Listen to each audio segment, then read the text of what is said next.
Hola a todos y bienvenido to episode 9 of Voces en Vivo, brought to you by Circulo Castellano. If you are joining us today, you are in for a truly fascinating conversation. Today's theme is connecting worlds, politics, diplomacy, and life as an international student. We are going to be talking about what it takes to leave your comfort zone, cross the globe, and study the future of our world from a totally new perspective. Our guest tonight is someone who is doing exactly that.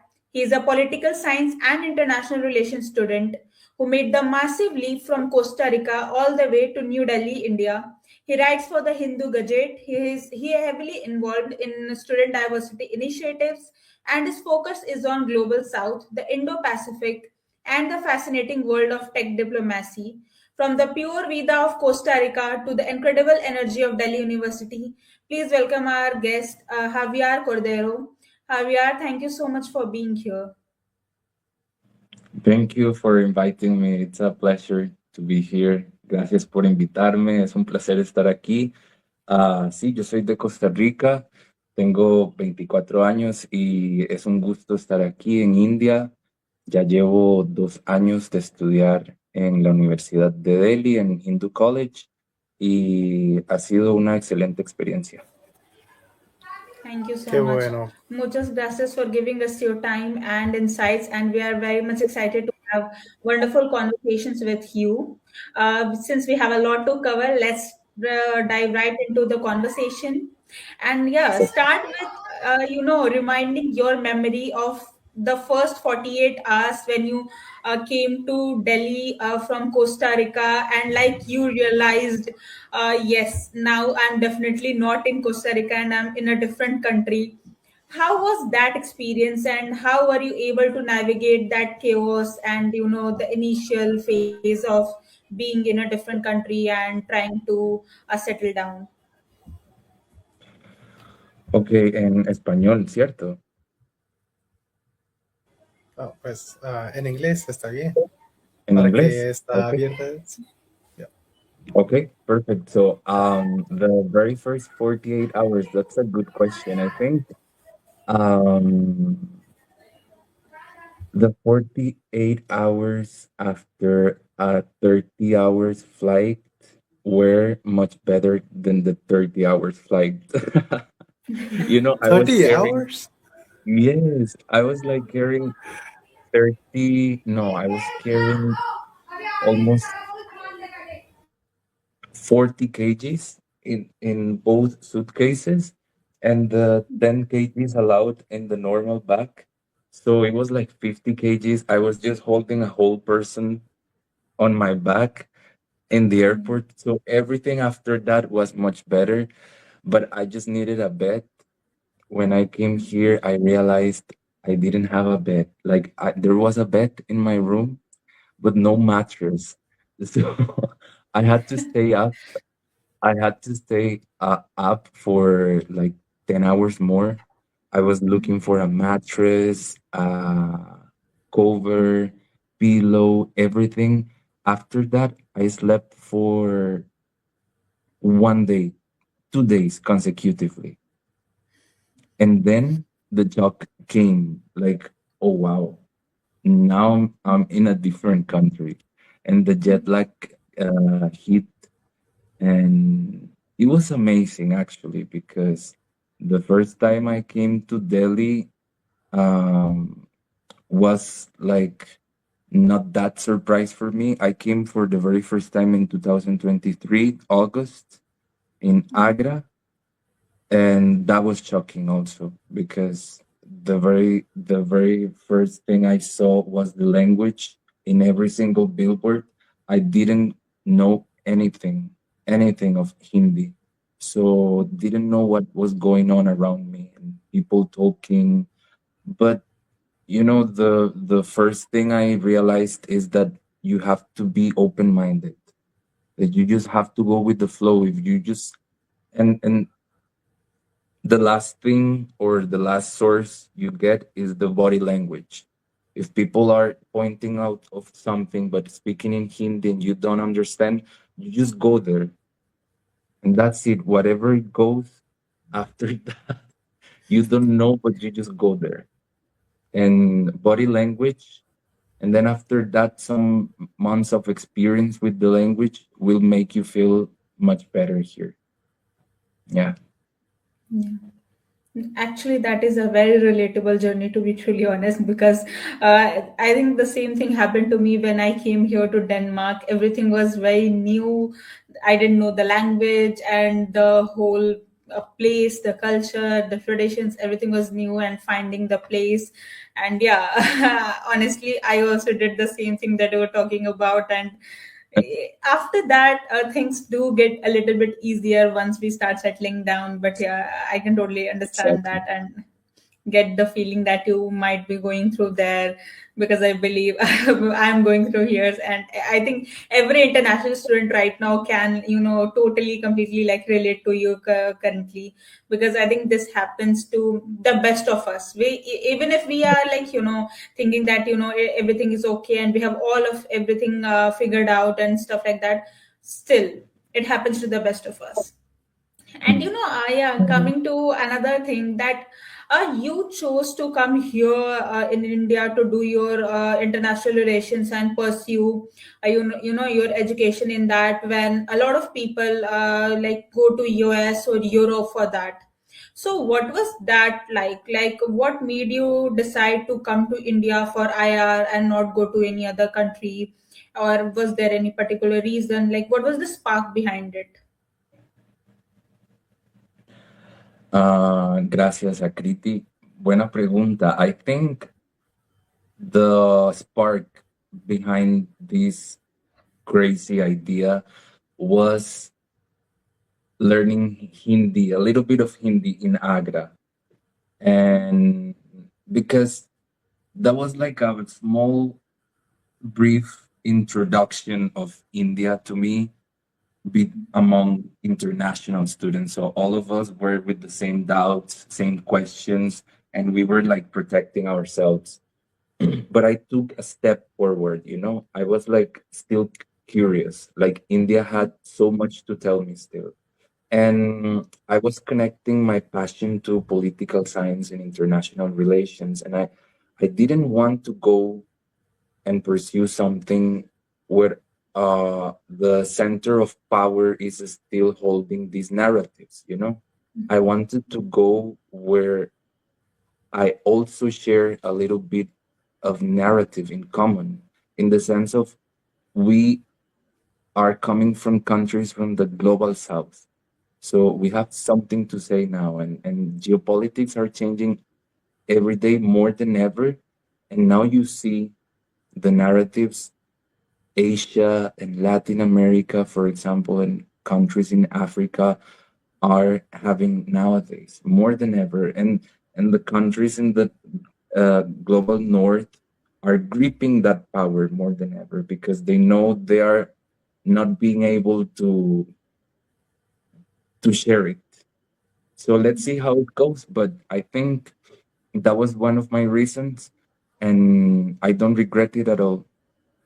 Yes, Yeah.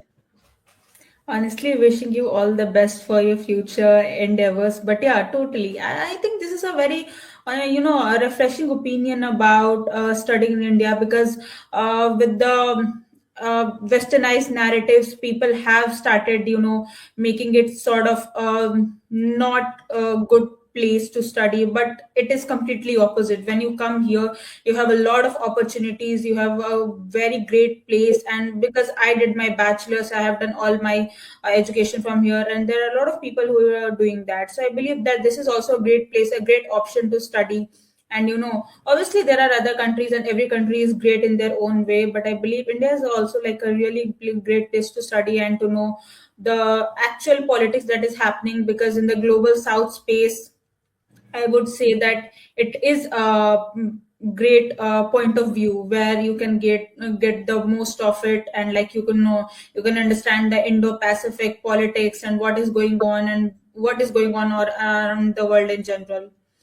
Coming exactly. to, yeah, exactly. So coming to, your university experience and how it has been here, because I do believe that every university is different, and especially Indian universities are a lot different from European and Western universities.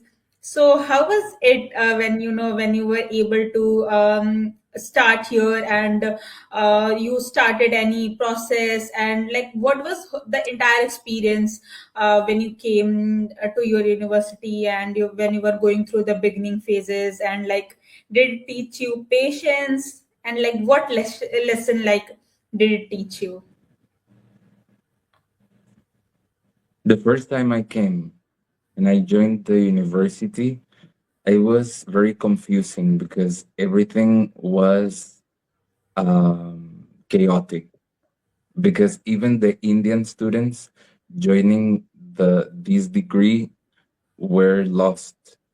But something I realized is that people had so much patience between each among each other and also with me. Like they were curious and they were all the time uh giving me help, like they were really helping me for getting everything through, like people were very kind, and it was not uh it was not spontaneous. It was real, like it's still the same people who helped me in the beginning, they're still my friends. They're That was very nice. And professors were also very curious, but I realized professors tried to make the class very uniform, in the sense that I should not be feeling so special, in the sense that I should not feel very outsider. Mhm, yeah. So they were treating me as any other student.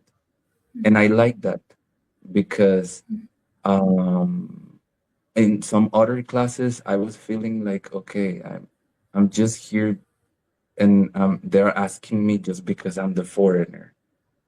But in other classes, it was like nothing, and I preferred those classes, and it was good. So for a foreign student in India, you will create curiosity in people, but people really have that curiosity because I feel like at the end of the day, if they can help you, they will do it, and that's Yeah. lovely from Indian people, I think. Yes. Yeah, and that is actually very true. That the curiosity is definitely a leading factor, I would say, of people wanting to know, because I believe that we Indians have this thing that we really want to know what is going on. We are very curious people, I would say. So that is why I believe that you will see a lot of curiosity among even the best of us, even the professors. Like maybe they won't show you, but they will be curious about what is going on with you and what is happening, and which I honestly love, because this is what I think makes us us. Because this is something that, and I believe that is why we were. I believe the Indian culture and the Hispanic culture is very much related, because both of the cultures have a lot of common in that sense, that we both have not just the cuisine and the places and cultures as such, values as such, but we also have a lot of behaviors and emotions very common in Hispanic culture also, where I believe that people are happy, loud, and like that. Because a lot of other countries, I believe that their culture is more like people believe in silence and more in relaxation, but we believe in all the hustle and bustle, and we are always like active. So I believe that is something that is common in both of the culture, and is very fascinating to know. And yeah, talking about, yeah, and talking about the cultures, and how they both how it is, and like learning a new language. You being an international student, and you have also been so active with all the student activities and communities, and we here at the Circulo Castellano also believe that teaching or learning cannot happen in a classroom. It needs to also have a practical aspect. So in your opinion, how important is student-led dialogues and student-led communities, and how effective it is in general, for bringing those deep cultural, innovative ideas and informations, and for actually learning a new language or culture?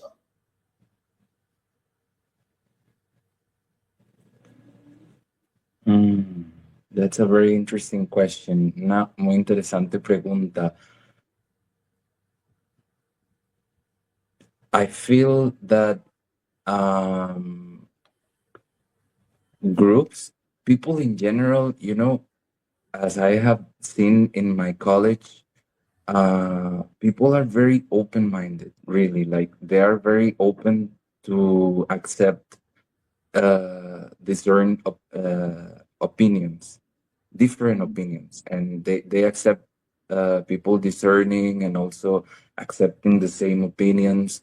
And in terms of creating the flow of these discussions to go somewhere and not to get stuck in the same community, I think that is the key to accept there will be someone saying something different, and that is okay, and that could create a little bit of uncomfortability among people, but that's what make the community or the group in general more plural, because yes, we as individuals, I feel we tend to ethno group ourselves, you know, in the in within the same people we feel alike. But here in India, that is impossible. That is impossible.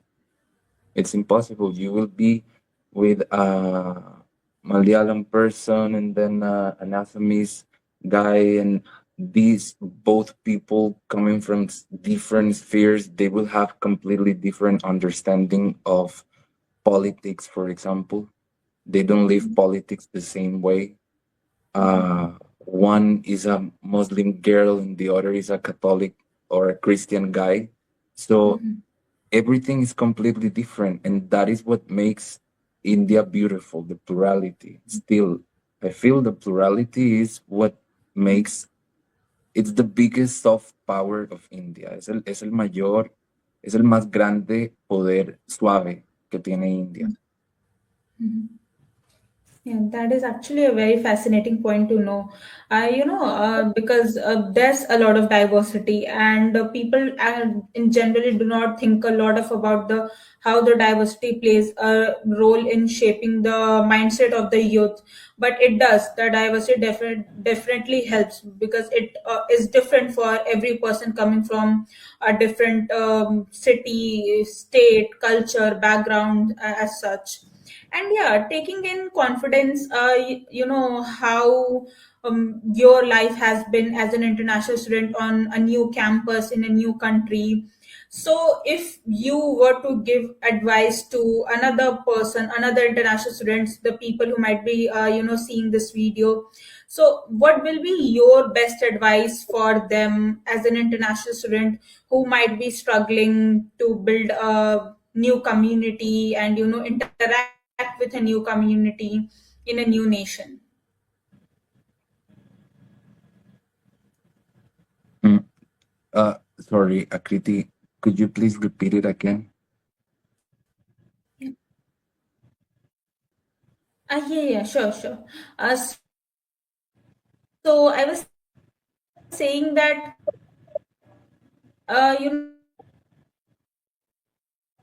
students in a like international students in general who are struggling in a different country to interact with a new community and to start a new journey on their own. So what will be your best advice to survive all the chaos?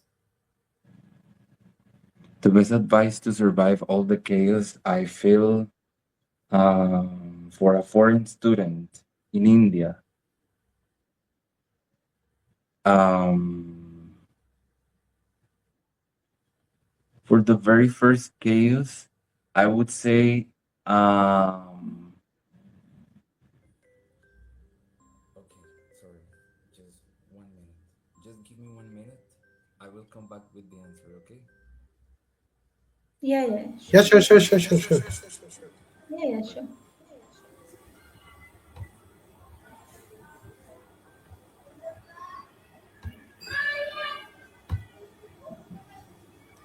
Can put on mute for a while.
Guys, I'm back.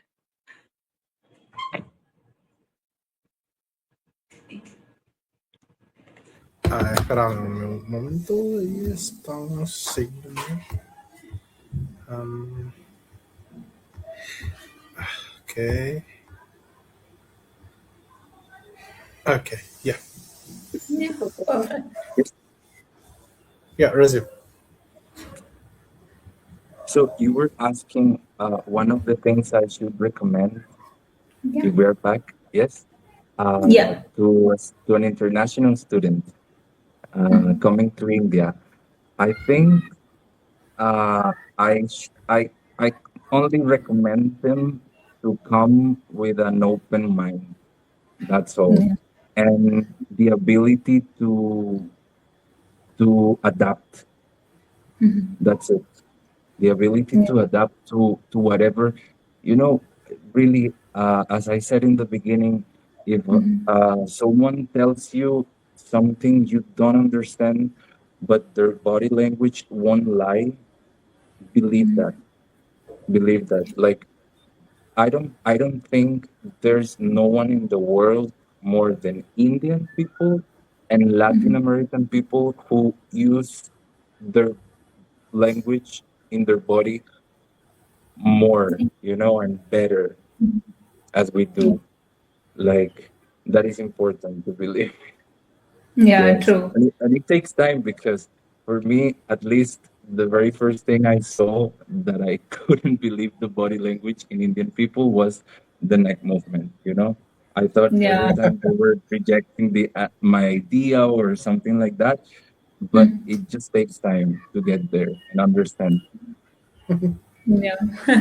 Yeah, and Yes. that is really very relatable. This thing happens, but yeah, I that is actually very fascinating. Also, the body language is something that people can see. Even if it's not just even I think about India. If you are going to any other country as an international student, so reading the environment, reading the body language, and knowing that if the person is interested in talking to you or not, and what the situation is, even if one like do not know the language of that place. So I think that can help a lot in a lot of situations like that. Mhm. And yeah, so talking about your education, in primarily you are doing international relations, and you also have a lot of interest in the Indo-Pacific politics and the global South and what is happening around this area.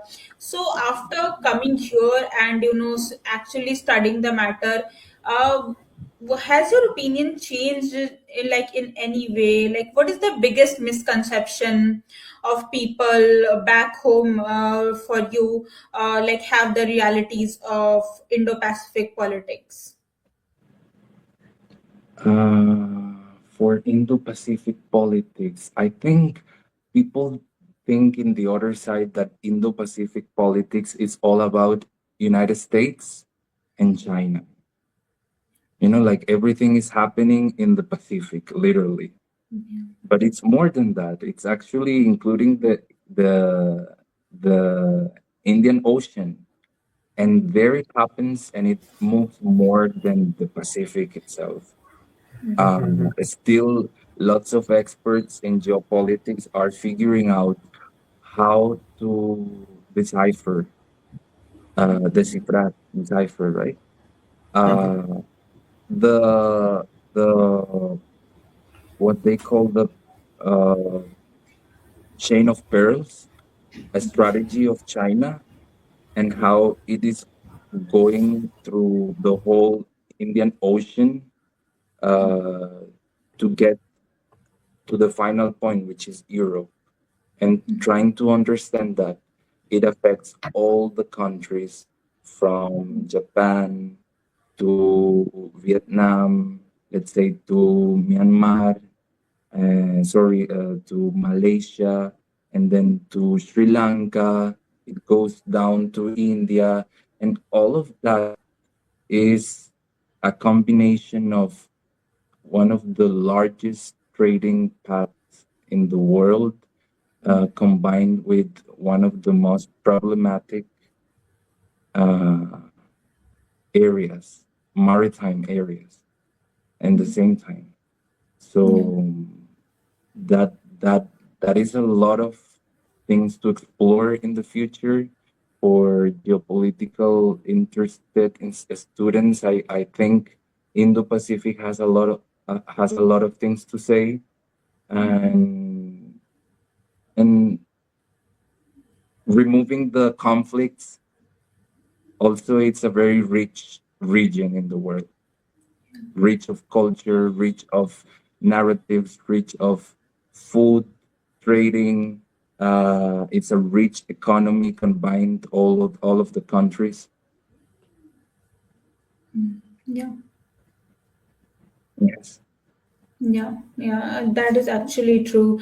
I mean, this is very murky area. I would say that this whole, discussion about the Indo-Pacific politics is endless. One cannot know what is right and what is like happening, and everyone's, I would say, narrative is different around the whole idea and the whole concept. So it's definitely something that I would say that you will have a lot of fun, learning about, and you are already learning it, so I believe that you might be actually having a lot of fun reading all this dynamics that is happening in the current scenario as well. And yeah, and yeah, so I Yes. yeah, so yeah, talking about your further career goals, you also mentioned that you were very much interested in the tech diplomacy area and all the buzzword that is surrounding these days regarding AI technology. And yeah, for a lot of university students, I would believe that AI is just limited to doing their assignments and all their homework, and yeah, making it easier for them. But yeah, for you, I would say, how do you see technology and AI in the terms of international relations, and like how does this tech diplomacy area works, and like what is the scope, the futuristic scope in this?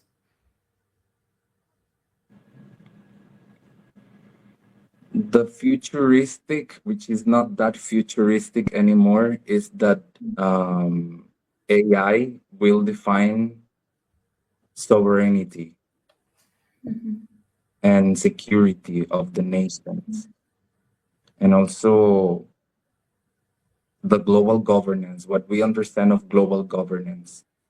Uh, the countries who hold the power or the powering houses of these AI companies are gonna be or can be the defining center of powers of our geopolitics in the future. So as an average student, you barely have time to think about these things, but they're happening. Look at the example of India. The AI summit, the AI summit just happened 1 month ago, and it was full of people with knowledge on AI. I saw 17, 18 years old uh, boys and girls selling venturing ideas to investors on how to sell their AI ideas to them. It's like India is a producer of good engineers for sure, but also who is buying those technologies? Like, where are those technologies going, and what are they going to do with them in the future? That's important to ask. So um, so for me, technology is what it has been and what it's going to be, defining where or our geopolitics uh,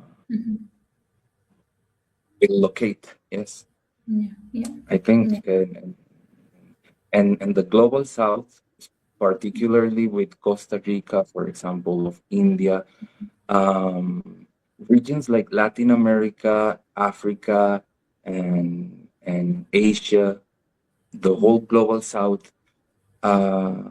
It's the region with the biggest connectivity to internet, and at the same time with the largest amount of devices connected to internet. So where are the narratives coming from? Why are we still understanding what the global north is telling us if we are having the power in our hands?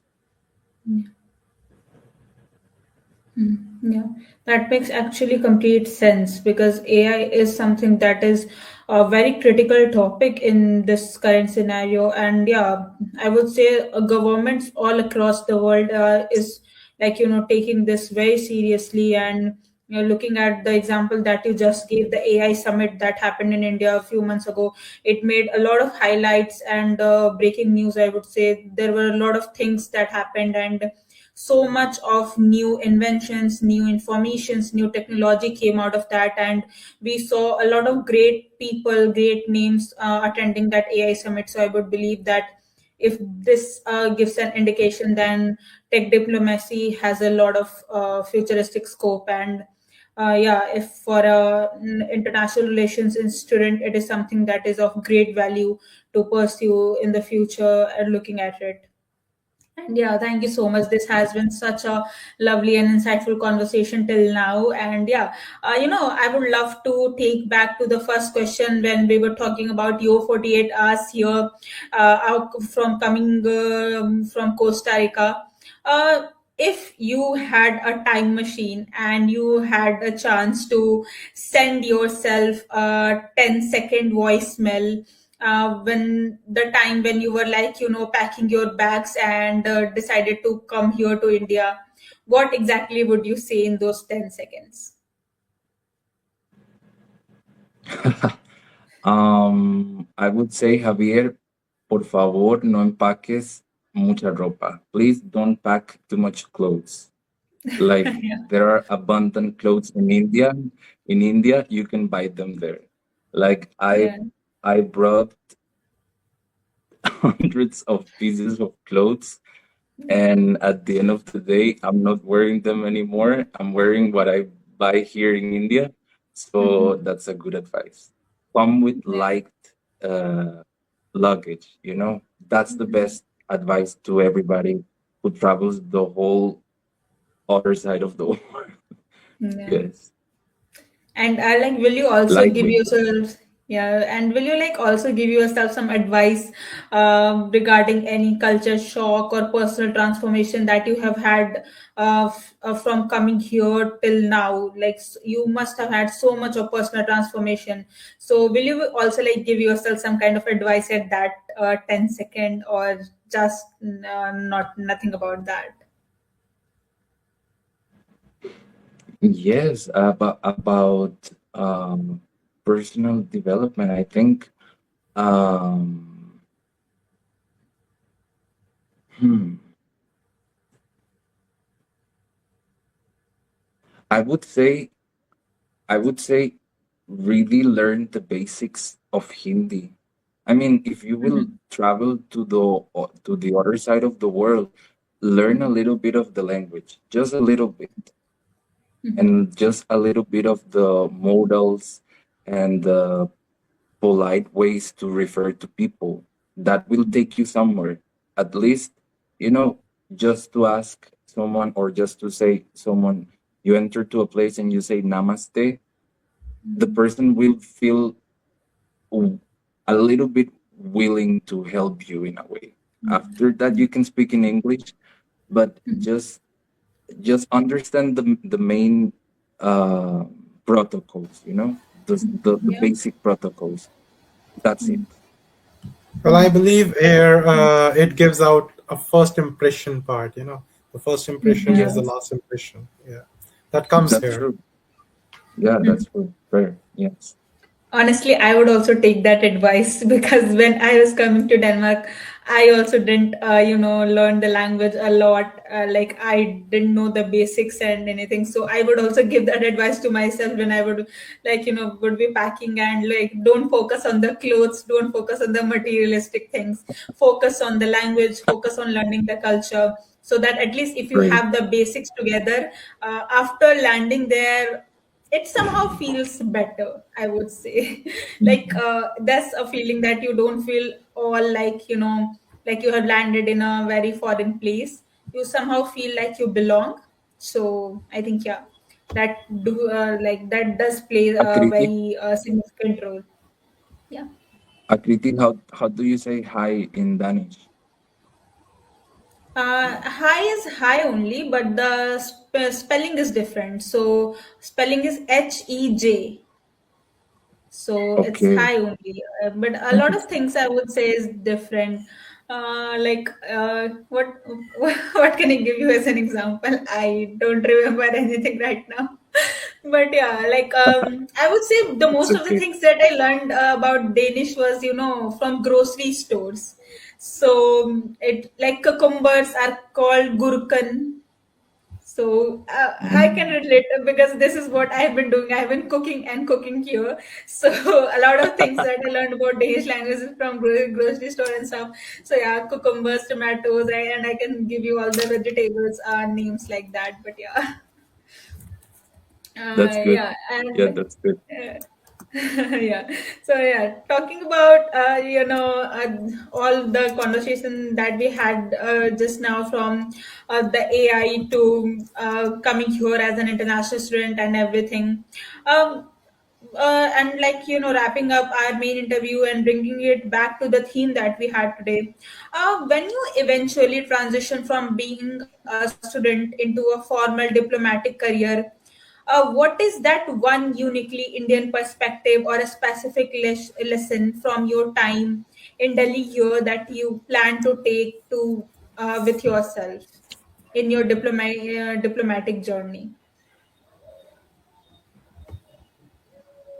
What is specific? Uh, again, sorry. Yeah, sure. So, what is that one specific Indian perspective or a lesson that you might have learned here? Would you like, want to take with you on your diplomatic journey? I want to I want to explore more the I want to explore more how Asian countries were affected by colonialism.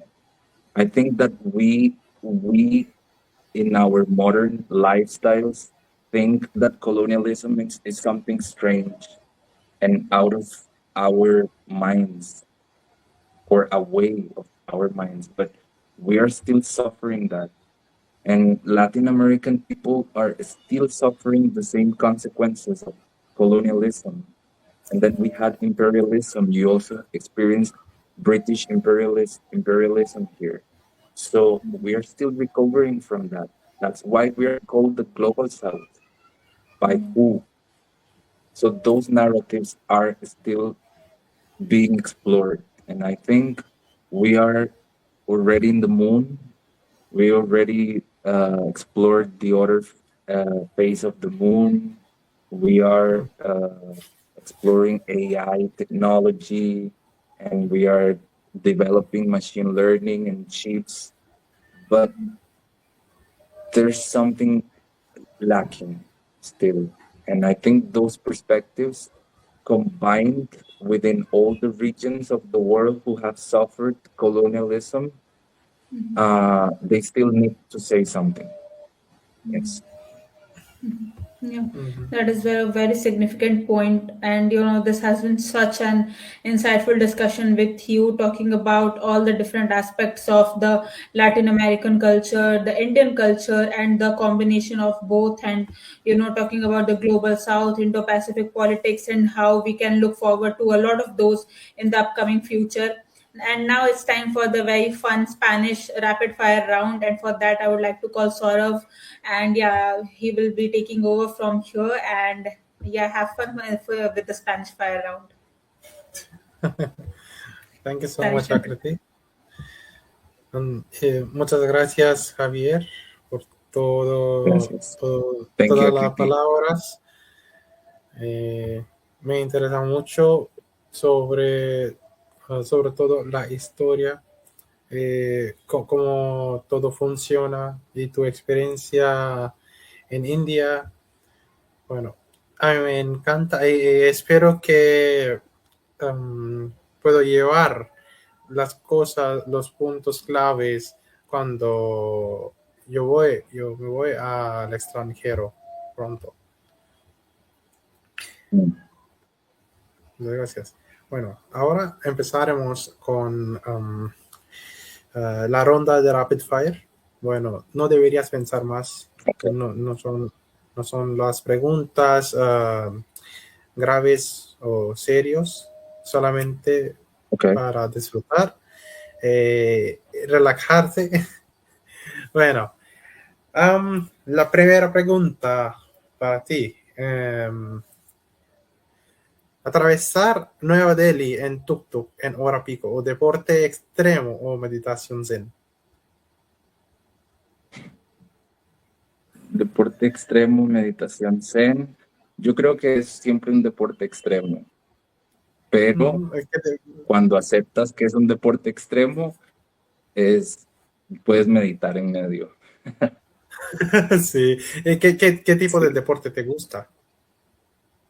Deporte extremo me gusta el paracaidismo. Ok. Me Bueno, gusta el surfing. a mí me encanta el fútbol, pero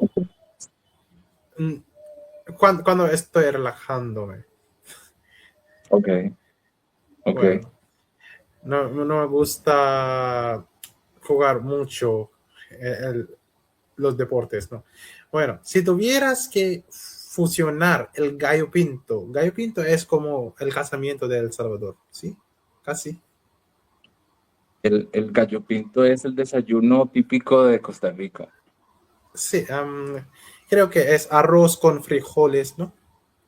Sí, es Ok, arroz y bueno, frijoles. sí, gallo pinto con especias indias. Bueno, ¿cómo llamarías Ujú. ese palito? Ah, Palito. platillo. Platito, para Ah, mí son iguales. Bueno, lo llamaría mm, pinto masala. pinto masala. Bueno, Sí, pinto masala. bueno, fusión. Pero tenemos una Sí, fusión como funciona. Rajma Chawal, ¿no? Sí, como un rajma chawal, como algo más picante. Ujú. Intentaríamos. Bueno, podemos hacerlo en California Burrito algún día. Claro. Bueno, bueno, ¿cuál es la mentira más grande que te dicen sobre estudiar ciencias políticas? Am, creo que, creo que la mentira más grande es que todo es teoría, Oh, como todo es teórico. Es ok. mentira. O sea, en realidad las ciencias políticas se viven, ¿sí? Todo es como, no sé, como todo en realidad es poder, es mucha estrategia, tienes que ser muy estratégico. Y Mm, eso no es teoría, eso se sale eso se sale de lo práctico. ok, ok. Ah, sí, sí, si yo sabía esa es una mentira, pues ah, no voy a quedarme lejos de las ciencias políticas. Es que a mí me interesa, Ok, pero odio la teoría. ok. ¿Ves? Me hubieras preguntado antes. Sí, está bien. Bueno, ahora sí, tengo ganas de aprender mucho más de ciencias políticas. Ok. Ade- Adelante, cine de Bollywood o telenovelas latinoamericanas.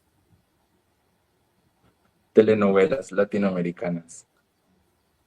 Sí, Mm, telenovelas venezolanas ok. y telenovelas brasileñas, mis Bueno, favoritas. Tienen que ¿cuál es, verlas. cuál es la una que te encanta mucho? Mi favorita es una telenovela brasileña, Avenida Brasil. Ujú, ok. Bueno, Tienen en que mi lista verla. ahora. Sí, Sí. genial. Bueno, una costumbre india que al principio te he confundido, pero que ahora haces sin pensar. Yo creo el movimiento de cuello. Ya lo hago ¿Está perfectamente. bien? ¿Está bien? Sí, sí, ¿Está sí. bien? Súper. Bueno, qué sonido, qué sonido o aroma de Costa Rica extrañas más cuando caminas por tu campus en la India? El café costarricense, el olor a Mm, café chorreado, ¿sabes? ok. El olor a café en la mañana, pero buen Mm, café, negro, sin leche. mm, ok. Ujú. Bueno. Bueno, pues si vas a Blue Tokai, ex- puedes tener una experiencia como casi mismo de ese olor de café. Bueno, Cierto, cierto. Estuve viendo que en Blue Tokai tienen cafés de Kerala y ujú, pues el sur de la India se parece mucho al clima de Costa Rica, entonces creo que sí pueden sacar cafés ujú. parecidos. Mm. Bueno, por supuesto. Bueno, el platillo indio más picante que has probado y sobreviviste para contar. Yo creo que en Jaisalmer me comí un platillo demasiado picante, demasiado picante. Era como un mutton, no Ok, sé qué, un mutton curry, demasiado Martin Curry. picante. Todo en Rajasthan es súper picante, pero en Jaisalmer era el doble. Sí. Bueno, pues esperamos que no era muy picante porque estás viviendo. Sobreviví, sobreviví, correcto.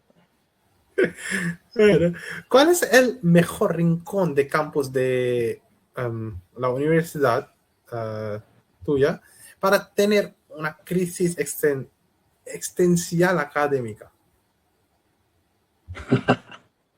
Para tener una crisis existencial académica en Delhi University, yo diría que el Buddha Garden. Mm, Buddha bueno, Garden. No va mucha gente, está lleno de flores, hay pájaros volando todo el tiempo, te puedes tirar sobre el pasto.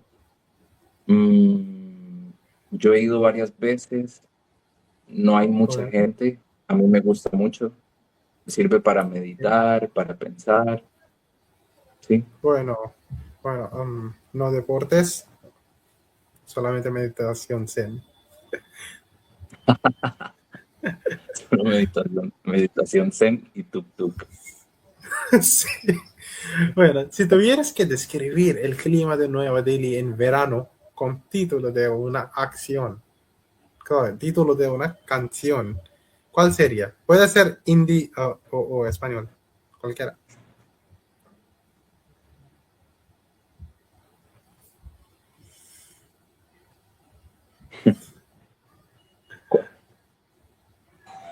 Am,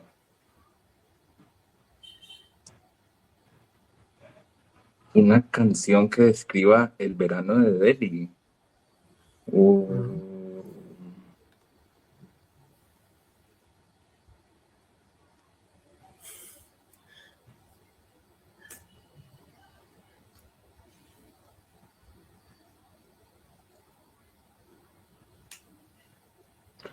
Gasolina. Tan Gasolina. llena de Gasolina, ¿verdad? energía. Sí, Bueno, gasolina.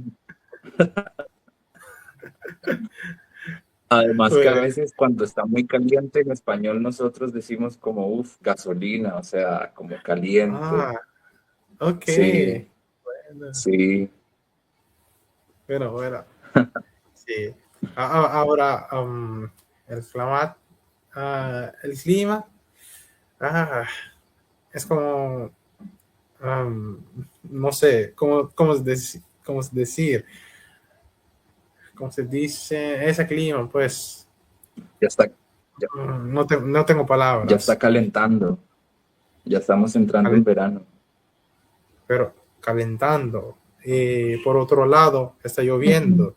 Por otra, ujú, hace frío. Bueno, ujú. no puedo mantener mis ropas. No sabes qué ponerte de ropa.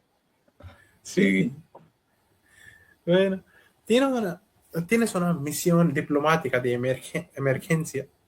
Bueno, solo puedes llevar tres cosas en tu mochila. ¿Cuáles son? Am, tres cosas.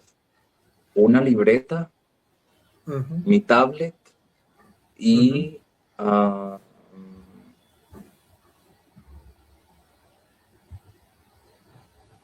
chocolates para mantenerme despierto. Bueno, am, Sí. de acuerdo de ti con chocolates.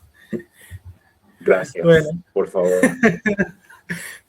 el lugar de la India que aún no has visitado, pero te mueres por conocer.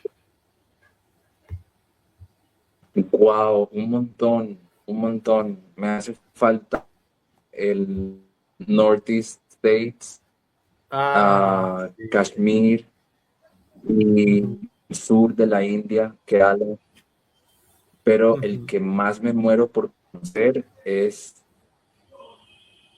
Kerala. Quiero ir Kerala. a Kerala. Ujú. Ujú. Para una experiencia costarriqueña en la India. Kerala. Sí, sí, sí, una experiencia tropical. Bueno, bueno. Completa la frase. La forma más rápida de hacer amigos en la Universidad de Delhi es... Mm, forma más fácil de hacer amigos, pienso que preguntarle a la gente cuál es la comida favorita de ellos y ir a comer con ellos, ¿sabes? La gente siempre quiere Bueno. comer y Ujú. a mí me encanta comer, entonces termino haciendo amigos cuando estoy comiendo. Me encanta. Sí, por supuesto. Sí, De acuerdo de ti sí, la comida, completamente aquí. sí, No es no solo es una situación de Universidad de Delhi, pero creo que todo el mundo, ¿no? Casi todo todo el el mundo, mundo. todo el mundo, sí. Y si no Sí. es una comida, un chai, Un chai. simplemente. Sí. Sí, A mí me encanta. Vamos para un chai. sí, genial. Vamos, de fijo.